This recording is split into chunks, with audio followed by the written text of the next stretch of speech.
और पवार साहब के लिए हम सोचते हैं जिन्होंने अपने खून पसीने से जिस पार्टी को सींचा, आज उनको उन्हीं के घर से निकाल के बाहर कर दिया गया।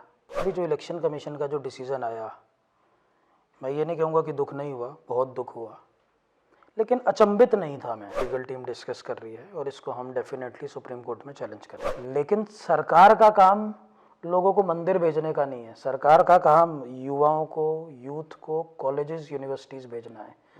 नमस्कार, आप देख रहे हैं लोकमत हिंदी का डिजिटल प्लेटफॉर्म। मैं हूं आपके साथ उपेंद्र कुमार। दूसरे फ्रेम में जो शख्स आपको दिख रहे हैं सफ़ेद कुर्ते पैजामे में, ये किसी परिचय के मोहताज नहीं हैं, फिर भी मैं आपको इनसे परिचय करा देता हूं। ये धीरज शर्मा हैं, एनसीपी यूथ के अध्यक्ष हैं और महाराष्ट्र में जो सिनारियो चल रहा है, राजनीतिक सिनारियो चल रहा है, आज उसी के बारे में हम बात करना चाह रहे हैं। क्योंकि कल चुनाव आयोग ने एनसीपी को अजीत पवार साहब के सुपुर्द कर दिया। उन्होंने कहा कि भाई जो असली एनसीपी है वो अजीत पवार साहब की है। इसी सिलसिले में पूरे पॉलिटिक्स की बात करेंगे, 2024 के चुनाव के बारे में भी बात करेंगे कि शरद पवार गुट का क्या स्टैंड होगा। धीरज जी, हमारे साथ जुड़ने के लिए शुक्रिया, बहुत बहुत धन्यवाद। तो पार्टी किधर जाएगी? पार्टी तो अब चली गई असली पार्टी अजीत पवार साहब की तरफ। देखिए, असली पार्टी तो खैर सिर्फ डिसीजन से नहीं होता है। असली पार्टी किसी भी पॉलिटिकल पार्टी का कैडर और कार्यकर्ता कहाँ है, उस पर डिपेंड करता है कि वो पार्टी किधर है। और इसमें कोई संदेह नहीं है कि पूरे देश में राष्ट्रवादी कांग्रेस पार्टी का कार्यकर्ता पवार साहब को अपना नेता मान के काम कर रहा है। हमारे जैसे हजारों लाखों युवा कार्यकर्ता सिर्फ और सिर्फ पवार साहब को देख के राजनीति में जुड़े हैं। तो सभी लोगों का पार्टी हो, चिन्ह हो, पक्ष हो, वो सबका एक ही मानना है कि हमारा पक्ष हो, हमारा चिन्ह हो, वो सिर्फ शरद पवार है। हमें कोई फ़र्क नहीं पड़ता, ना हम किसी सिंबल से जुड़े थे, ना किसी पार्टी के नाम से जुड़े थे। हम शरद पवार साहब के साथ जुड़े थे। आपका चुनाव चिन्ह घड़ी थी। लग रहा है कि टाइमिंग चेंज हो रही है आप लोगों की? देखिए, टाइमिंग तो आज से चेंज नहीं हो रही, 2014 से ही हम देख रहे हैं। समय बहुत बदल रहा है। राजनीतिक स्थिति देश की देखें तो किस तरीके से सरकारी संस्थानों का दुरुपयोग हो रहा है। कल भी जो इलेक्शन कमीशन का जो डिसीज़न आया, मैं ये नहीं कहूँगा कि दुख नहीं हुआ, बहुत दुख हुआ, लेकिन अचंभित नहीं था मैं। जैसे ईडी का दुरुपयोग हो रहा है, सीबीआई का दुरुपयोग हो रहा है, वैसे इलेक्शन कमीशन का भी इसको दुरुपयोग ही बोलेंगे। 26 राज्यों के प्रदेश अध्यक्ष से लेकर पार्टी के कार्यकर्ता पवार साहब के साथ, उनके साथ सिर्फ 2 प्रदेश के लोग गए। आप एमएलएस की वो बात कर रहे हैं, उसमें से बहुत सारे एमएलएस हमारे साथ भी थे। सांसद, सिर्फ एक सांसद उनके साथ गया, बाकी सारे सांसद हमारे साथ में थे। तो उसके बावजूद भी अगर ये डिसीजन देते हैं कि भाई पार्टी अजीत पवार की है, तो ये बहुत ही दुखद है। इसको जनता कभी एक्सेप्ट नहीं करेगी। जिन्होंने अपने खून पसीने से, अपनी मेहनत से एक पार्टी को सींचा, आज 25 साल एक पार्टी को खड़ा करना, लोगों के लिए इतने काम करना, और आज एक ऐसी स्टेज पे एक बुजुर्ग व्यक्ति जिन्होंने इतने लोगों को पॉलिटिक्स में आगे बढ़ाया, जनता की सेवा करने के लिए ताकत दी, आज उनको उनके समय पे सब लोग छोड़ छोड़ के जा रहे हैं। मुझे तो बागबान मूवी का ध्यान में आ गया, जैसे अमिताभ बच्चन को उनके परिवार के लोग छोड़ के चले गए। लेकिन ये समझने की ज़रूरी है कि हमारे जैसे बहुत सारे ऐसे लोग जिनका कोई पॉलिटिकल बैकग्राउंड नहीं था या राजनीतिक रूप से अनाथ थे, वैसे लाखों युवा पवार साहब के साथ हैं। पवार साहब अकेले नहीं हैं। और जल्द ही, ये तो अच्छा है कि आने वाले समय में अभी इलेक्शन है और जनता ये दिखाएगी कि उन्होंने ये जो भी सब चीज़ें, ये वॉशिंग मशीन जैसे चल रही है बीजेपी की, जिस तरीके से प्रचार प्रसार और डर और लालच का जो माहौल बनाया जा रहा है, उसका जवाब जल्दी जनता देगी। अभी चुनाव आयोग शायद आज 4 बजे तक टाइम है। चुनाव आयोग ने कहा कि भाई अपनी पार्टी अगर आपको करना है तो हमको 3 नाम दे दो और 3 चुनाव चिन्ह दे दो। तो आप बनाने जा रहे हैं या सुप्रीम कोर्ट में चैलेंज करने जा रहे हैं इस निर्णय को? देखिए, सबसे पहले तो ये जो निर्णय लिया है, इसमें बहुत सारी त्रुटियां हैं, उस पर हमारी लीगल टीम डिस्कस कर रही है और इसको हम डेफिनेटली सुप्रीम कोर्ट में चैलेंज करेंगे। और हमारा पूरा विश्वास है सुप्रीम कोर्ट पे कि हमें वहाँ से न्याय मिलेगा। जिन व्यक्ति ने खुद ने स्थापना की, पार्टी के संस्थापक अध्यक्ष हैं, हर तरीके से सब कुछ हमारे साथ में है। पार्टी के ज़्यादा से ज़्यादा जो एफिडेविट्स भी भरे थे वो ज़्यादा क्वांटिटी में हम लोगों ने भरे थे। एमपीज़ हमारे साथ में हैं, प्रदेश अध्यक्ष और पार्टी का कैडर हमारे साथ में है। उसके बावजूद अगर उधर डिसीजन दिया है तो हमारे पास बहुत सारे वैलिड पॉइंट्स हैं और हमें उम्मीद है कि सुप्रीम कोर्ट से हमें न्याय मिलेगा। हाँ, ये ज़रूर है कि आज हमें बोला है कि पार्टी का नया चुनाव चिन्ह देने के लिए, क्योंकि राज्यसभा का चुनाव है, उसके मद्देनज़र रखते हुए और भी कुछ टेक्निकल लीगलिटीज़ हैं जिसका हम ध्यान रखते हुए अभी पवार साहब निर्णय ले रहे हैं। आज भी सुबह मीटिंग हुई थी, जल्दी हम इसके लिए सॉल्यूशन ढूंढ लिया जाए। तो 3 नाम सोचा है आप लोगों ने, क्या क्या नाम हो सकते हैं 3 नाम? देखिए, हम अभी तो उस तरीके से हम लोगों ने कोई विचार नहीं, लेकिन हमारे लिए जब भी कोई पार्टी की बात होती है, कोई सिंबल की बात होती है, हमें तो सिर्फ एक ही नाम ध्यान में आता है, वो है शरद पवार। तो अब देखते हैं कि अब क्या टेक्निकल चीज़ों का ध्यान में रखते हुए हम, क्योंकि मीडिया में बहुत सारी चीज़ें चल रही हैं कि भाई इस बार ये हो सकता है, उगता हुआ सूरज, तमाम प्रकार के चुनाव चिन्हों के बारे में बात की जा रही है। देखिए, मीडिया में बहुत सारी चीज़ें चल रही है, कप प्लेट वगैरह सारी चीज़ें, लेकिन मुझे ऐसा लगता है कि जो भी हमारा चुनाव चिन्ह होगा वो पवार साहब से जुड़ा हुआ चिन्ह होगा। जिस चुनाव चिन्ह को हम देखेंगे और हमें पवार साहब का ध्यान आएगा, भले उनके किए हुए काम हो, भले उनकी छवि उसमें नज़र आए, वैसा कोई ना कोई चुनाव चिन्ह पे हम विचार कर रहे हैं। तो सुप्रीम कोर्ट अभी हाल में जाएंगे, बाकी ये जो आज का प्रोसेस है वो जाना ही है चुनाव आयोग में, 3 चुनाव चिन्हों को लेके और 3 नाम को लेके। सवाल मेरा ये है कि ये चीज़ें आप लोगों को पहले से पता थी? 2020 हमें याद आ रहा है कि जब आप लोग मिल के लड़े थे, कांग्रेस एनसीपी सब मिल के लड़े थे, और उधर शिवसेना थी, उस समय उद्धव ठाकरे उसके चीफ हुआ करते थे। तो 4 बजे सरकार बनी थी, अजीत पवार साहब के नेतृत्व में एनसीपी जाके उधर मिली थी, जबकि वो बिछड़ गए थे। तो सुबह अंधेरे में तो उस समय बहुत खींचतान हुई। शरद पवार साहब ने कहा कि कुछ भी हो सरकार हम नहीं बनने देंगे। अल्टीमेटली अजीत पवार साहब आए। तो उस समय आप लोगों को क्या नहीं लग रहा था कि अजीत पवार साहब फिर से उधर जा सकते हैं? या उसके बाद भी कई इंसिडेंट हुए आपके। 2022 में शिंदे साहब चले गए, शिवसेना छोड़कर 2 टुकड़ों में बट गई शिवसेना। उसके बाद से अब असली शिवसेना के रूप में चुनाव आयोग ने ये, उस समय एक चीज़ और हमको याद आ रही है कि उस समय एनसीपी प्रमुख शरद पवार साहब ने कहा था कि शिवसेना उद्धव ठाकरे जोड़ के नहीं रख पाए, हमने किया, हमने दिखाया, हमारे में फूट डाल के दिखाएं। अब तो आप में भी हो गई। देखिए, बात अजीत पवार जी की करेंगे, उस टाइम पे उन्होंने शपथ ली, उस वक्त की परिस्थितियां अलग थी, और जब पवार साहब ने अपना स्टैंड लिया तो सबने देखा कि सारे पार्टी के विधायक पवार साहब के साथ में आके खड़े हो गए और हम लोगों ने वहाँ पे सरकार बनाई। बात अगर अजीत पवार जी की करेंगे, अजीत पवार हमेशा एक दबंग नेता के तौर पे उनकी आइडेंटिटी रही है। सच पूछो तो हमें भी नहीं लगा था कि वो बीजेपी के तंत्र के आगे वो झुकेंगे। हमें हमेशा लगता था कि अजीत पवार जी एक स्पष्ट नेता हैं, दबंग नेता हैं। और मोदी जी 2 दिन पहले बोल रहे हैं कि एनसीपी एक करप्ट पार्टी है, उनके 70 हज़ार करोड़ के इरिगेशन स्कैम्स की बात कर रहे हैं, और 2 दिन बाद वही मोदी जी की पार्टी उनका स्वागत करते हैं। या तो मोदी जी की वो स्टेटमेंट गलत थी, उनको उसके बारे में लोगों को स्पष्टता देनी चाहिए कि उन्होंने किस संदर्भ में कहा था, या फिर उन्होंने क्या दबाव तंत्र यूज़ किया कि जो इनको वहाँ पे जाना पड़ा। लेकिन एक बात तय है, पवार साहब के साथ महाराष्ट्र का एक सेंटीमेंट जुड़ा हुआ है, और जिस तरीके से लोगों ने छोड़ के गए वो भी एक्सेप्ट नहीं किया।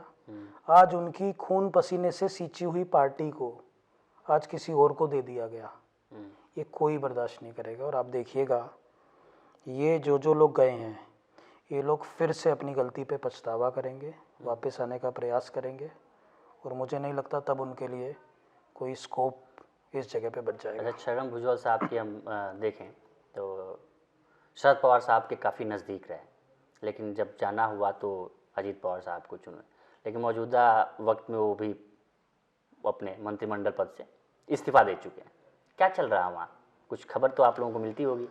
देखिए, भुजबल साहब हों, प्रफुल्ल पटेल जी हों, बड़े बड़े बहुत सारे सीनियर लीडर्स हैं जो पवार साहब को पिता तुल्य दर्जा देते थे। हर सभा में, हर मंच से। प्रफुल्ल पटेल साहब को तो कार्यकारी अध्यक्ष तक नियुक्त कर दिया था इन्होंने। तो आज ये कह रहे हैं कि संगठन में सम्मान नहीं मिला। संगठन ने आपको डिप्टी सीएम दिया, संगठन ने आपको मंत्री दिया, कार्यकारी अध्यक्ष दिया, और आप क्या सम्मान चाहते हैं? संगठन ने आज आपको उस परिस्थिति पे लेके आ गए कि आप जनता की सेवा कर सको। राज्यसभा तो नहीं दिया आप। राज्यसभा प्रफुल्ल पटेल जी के पास मिला है, उनको हमेशा हारने के बावजूद उनको दिया है। तो पार्टी ने कहीं पे भी इन सब लोगों के सम्मान का, इन सब लोगों के स्थान का उचित ध्यान रखा है। लेकिन उसके बाद अब जनता को ये तय करना है कि इतना सब कुछ होने के बाद भी उनकी क्या मजबूरियां थी, या क्या ऐसा ये था कि जो उनको अपने रास्ते बदलने पड़े, अपनी विचारधारा के साथ समझौता करना पड़ा। हमेशा जो बीजेपी का विरोध करने वाले नेता थे, जो एक सेक्युलर विचारधारा की हमेशा बात करते थे, उनको क्यों सांप्रदायिक ताकतों से हाथ मिलाने की जरूरत पड़ी, ये सोचना भी जरूर है, और ये इसका फैसला जनता जरूर करेगी। अच्छा, मेरा मेन सवाल है कि आप लोग चुनाव आयोग में कहाँ चुक गए? क्या चीज़ जो हो पाई, जो उनके पक्ष में चली गई चीज़ें? देखिए, चुनाव आयोग में हम लोगों ने पूरे प्रोसीजर्स फॉलो किए। सबसे पहले एफिडेविट्स मांगे गए। हम लोगों ने महाराष्ट्र से लेके लगभग 26 राज्य, जम्मू कश्मीर से लेके कन्याकुमारी तक हमने अपने एफिडेविट्स दिए। 26 राज्यों में से 24 राज्यों के राज्य प्रमुखों ने पवार साहब को अपना एफिडेविट समर्थन के रूप में दिया। इसके बाद एमएलएज का हुआ। एमएलएज का ठीक है, हम कह सकते हैं कि महाराष्ट्र से कुछ एमएलएज उनकी तरफ ज़्यादा गए थे, लेकिन उसके बावजूद भी एमएलएज हमारे साथ में थे। सांसदों की बात करेंगे, सांसद सिर्फ एक सांसद उनके पास गया, बाकी सारे सांसद हमारे साथ में हैं। सारे चीज़ें होने के बाद हम बिल्कुल श्योर थे कि अगर विदाउट बायस्ड, बिना किसी प्रेशर के अगर निर्णय आएगा तो ये निर्णय हमारे फेवर में आएगा, क्योंकि हमारे पास सारे वैलिड पॉइंट्स थे।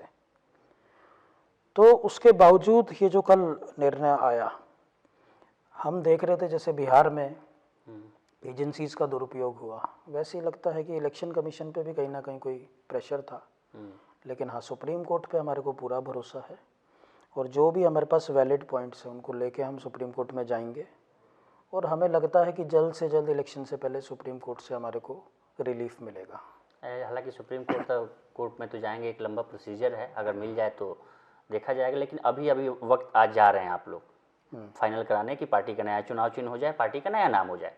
अब इस पार्टी से मैदान में उतरने की आपको तैयारी भी होगी कि आने वाले 2024 के चुनाव में कैसे लड़ेंगे महाराष्ट्र में। देखिए, जब उन्होंने फैसला दिया है कि चिन्ह और वो दे दिया, तो किसी भी राजनीतिक दल के लिए अगर उनको लड़ना है तो उनको कोई नाम की और चिन्ह की ज़रूरत पड़ती है, तो उसके लिए भी हम लोग तैयार हैं। अगर ऐसी भी कोई ज़रूरत पड़ेगी, एक टेम्परेरी अगर हमारे को कोई नाम और उसकी ज़रूरत पड़ेगी तो तैयार है।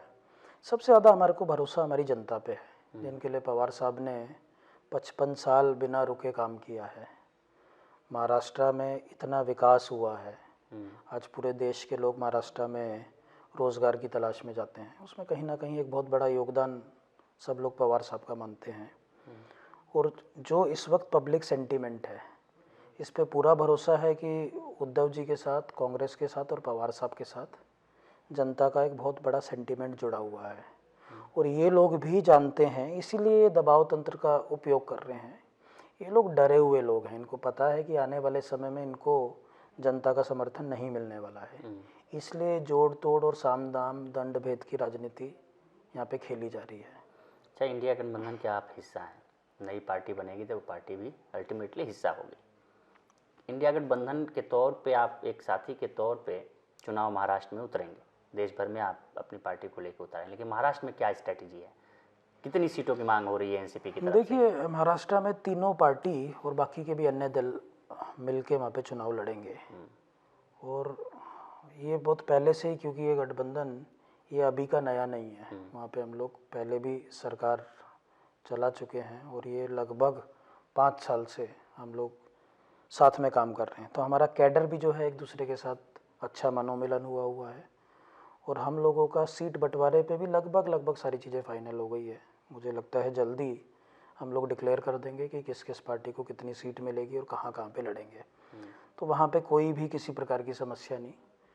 इंडिया लेवल पे अगर हम बात करेंगे, पैन इंडिया लेवल पे इंडिया गठबंधन की, तो उसमें भी मुझे आज ऐसा लगता है कि इस वक्त अपनी अपनी सीट कौन कहाँ लड़ेगा, कितनी ज़्यादा आएगी, उससे ज़्यादा ज़रूरी है कि इस वक्त देश को बचाना ज़रूरी है।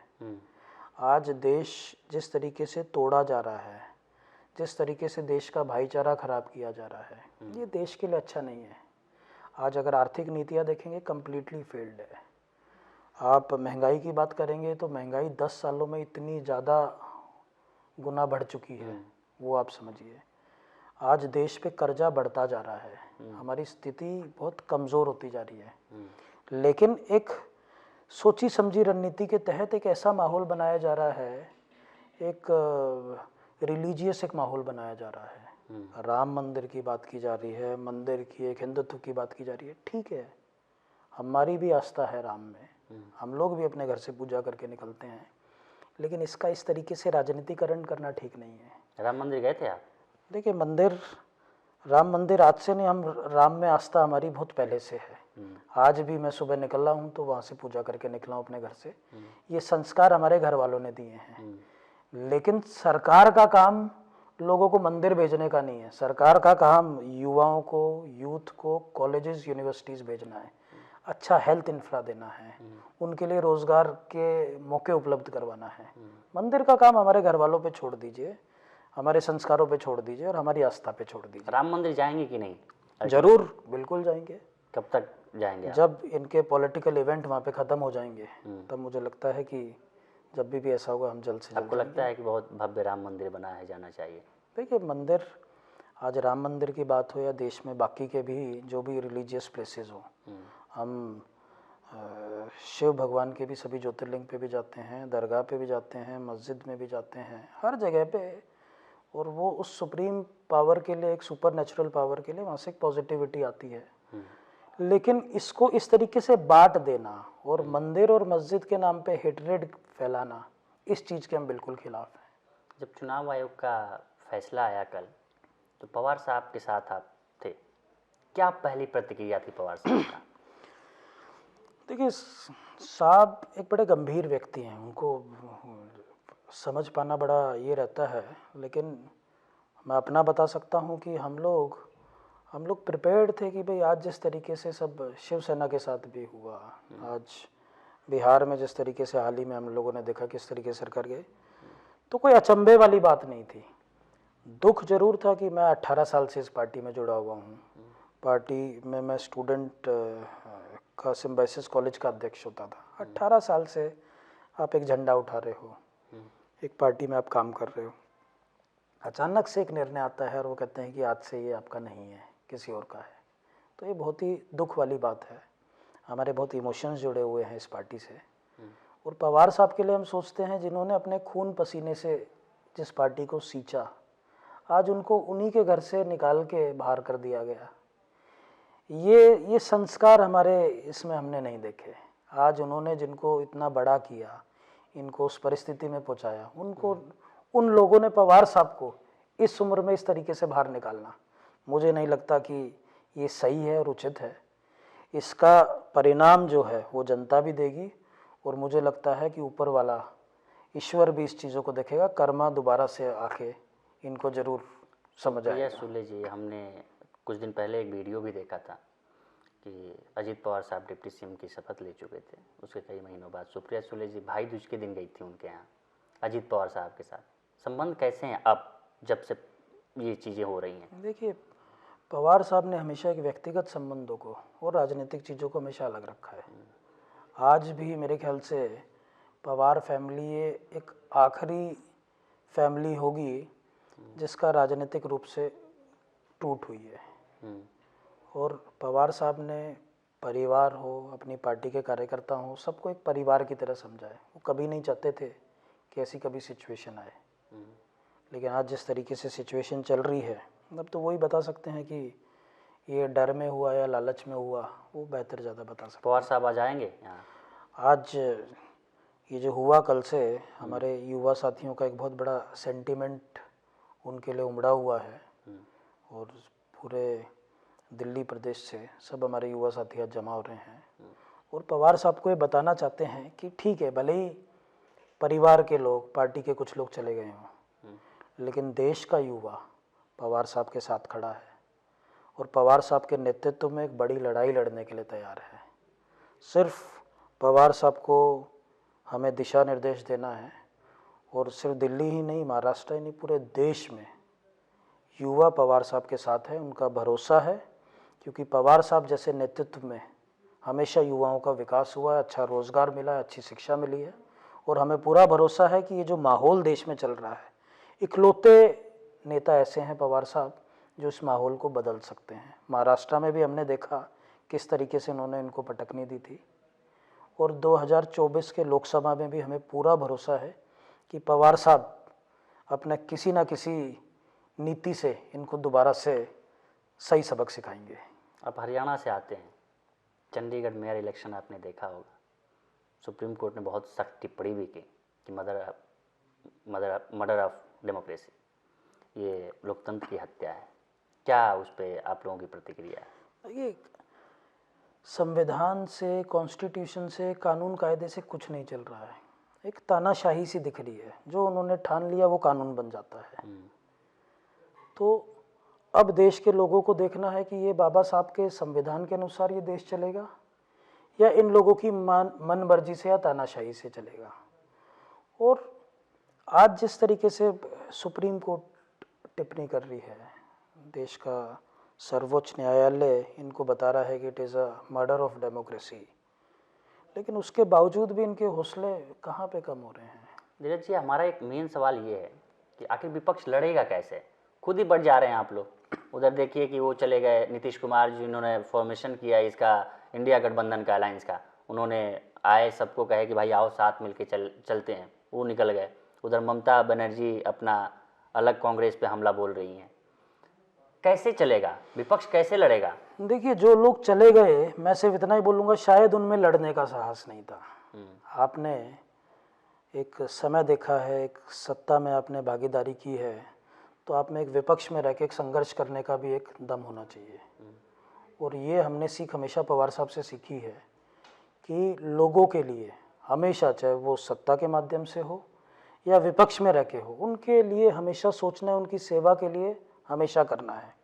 ठीक है, कुछ साथी हमारे चले गए, कुछ साथियों के साथ में गठबंधन के बातचीत चल रही है, अलग अलग राज्यों की अलग अलग परिस्थिति है, लेकिन अपने अपने मतभेद छोड़ के अगर वो देश का सोचेंगे तो मुझे लग रहा है कि कहीं ना कहीं एक अच्छा सॉल्यूशन बनेगा।